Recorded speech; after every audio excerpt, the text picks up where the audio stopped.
So day one of trying to unpack and make my studio a functioning working space, and I decided it just needs to get emptied out because I can hardly move.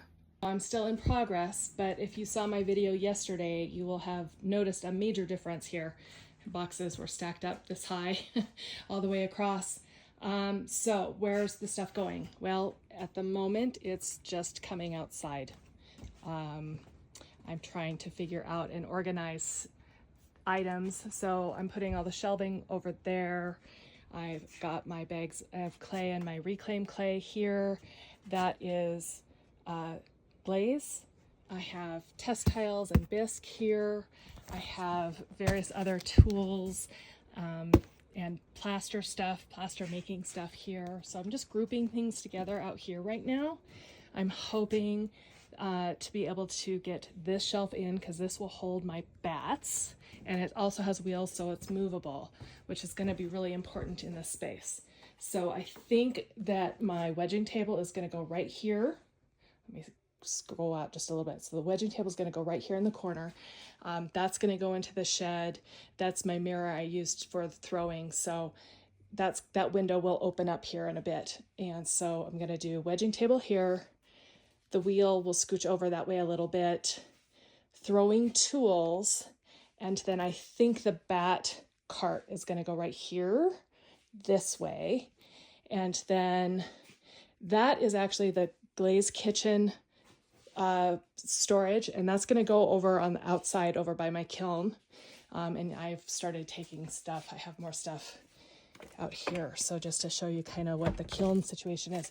Okay, so the killer bees, they're not really killer bees, but they are really pissed off wasps, are really active today. So I'm not really going over there, but things are getting piled up out here. So this is all dry glaze material and other things that are kiln related. So all of that stuff and stuff that can be out here for a little bit is coming out here because those wasps pretty much terrify me at this point. So that will go over there.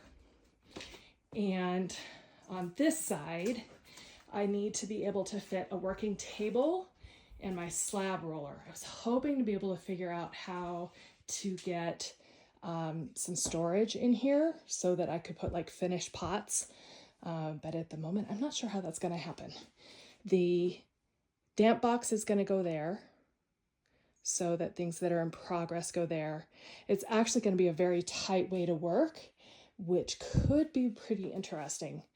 The major problem that I'm attempting to solve is, where do I put my finished pots?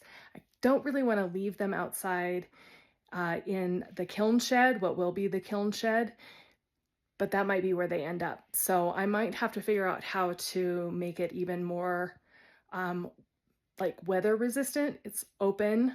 So for those of you that didn't see the video yesterday, let me show you. And I'm just gonna kind of come over here. So the wasps, the really pissed off wasps, are over there.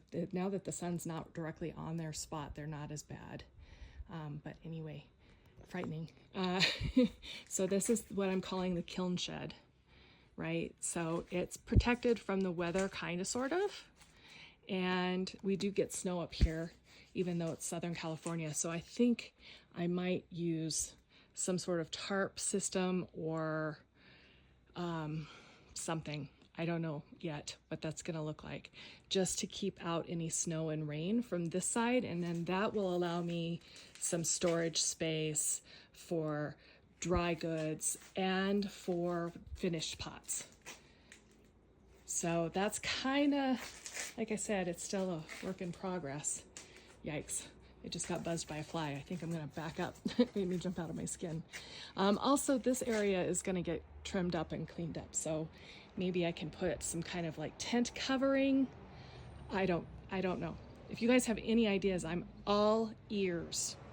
Especially if you have experience with having your working ceramics pottery practice be partially outside. The weather here is, for the most part, very mild.